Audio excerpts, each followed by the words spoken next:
ենք ակտիվիստներից Մաքսիմ Սարգսյանի հետ։ Մաքսիմ, առաջիկա անելիքների մասին որևէ բան նշмарվում է արդեն կամ ինչ ուղղությամբ եք աշխատելու։ Բնականաբար պլանավորված քայլեր կան, բայց այս բան հասկանալի պատճառներով չենք բարձրաձայնի,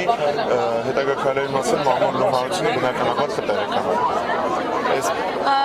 Պարոն Օսիպյանը նշեց, որ իրենց գործողությունները համաչափ են եւ գերազանց գնահատեց իրենց առավոտյան կատարած աշխատանքը։ Դուք ինչ կասեք։ Երբեք չի եղել դեպք, որ Օսիպյանը հայտարարի, որ իրենք անհամաչափ են գործել կամ թերագնահատի իրենց, հա, ցույց տա իրենց թերությունները, իրենք ամեն կերպ փորձում են աչքակապությամբ զբաղվել ու մարդկանց համոզել, որ ոստիկանությունը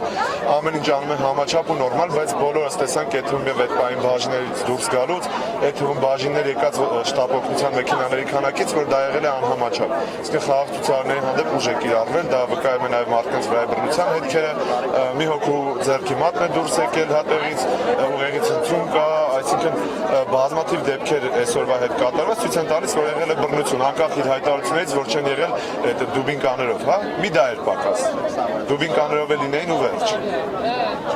Կոնկրետ որտեղ ա եղել, մեքենայի մեջ թե հետո արդեն ոստիկանական բաժնում։ Հենց այդ պահին մեքենաները տանելու ընթացքում, թե մեքենաների մեջ այստեղ նաև հնչեցվեցա, որ հենց մեքենաների մեջ է բռնություն եղել, այնտեղ մեկին խեղդել են, մեկի հանդեպ կոնկրետ ուժ են կիրառել, հարվածներ է եղել, այսինքն ողջ ընթացքում սկսած սկզբից մինչև մեքենա տանելը եւ մինչև բաժին հասցնելը կիրառվել է բռնություն։ Բազմաթիվ մարդկանց հանդեպ եղել է բռնություն, այդ թվում եւ անչափահասների, դա էլ անպայման կուզեի շեշտել։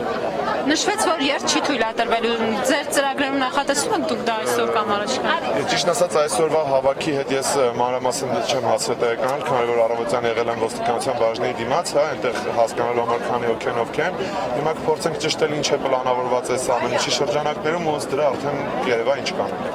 Դուք ինքներդ մնալու եք այստեղ նստածույց, եթե որոշվի մնալու եք։ Որոշումից է կախված, այսպես ասեմ, այս պահին այստեղ եմ լինելու, հետագա քայլերն էլ ինչ կլինեն արդեն ըստ դրա կերևա։ Լավ, այսքան առաջիկայի համար դեռ կոնկրետ ոչ մի բան չէ։ Առաջիկայի համար այս պահին դեռ կոնկրետ որոշում չկա։ Շնորհակալություն։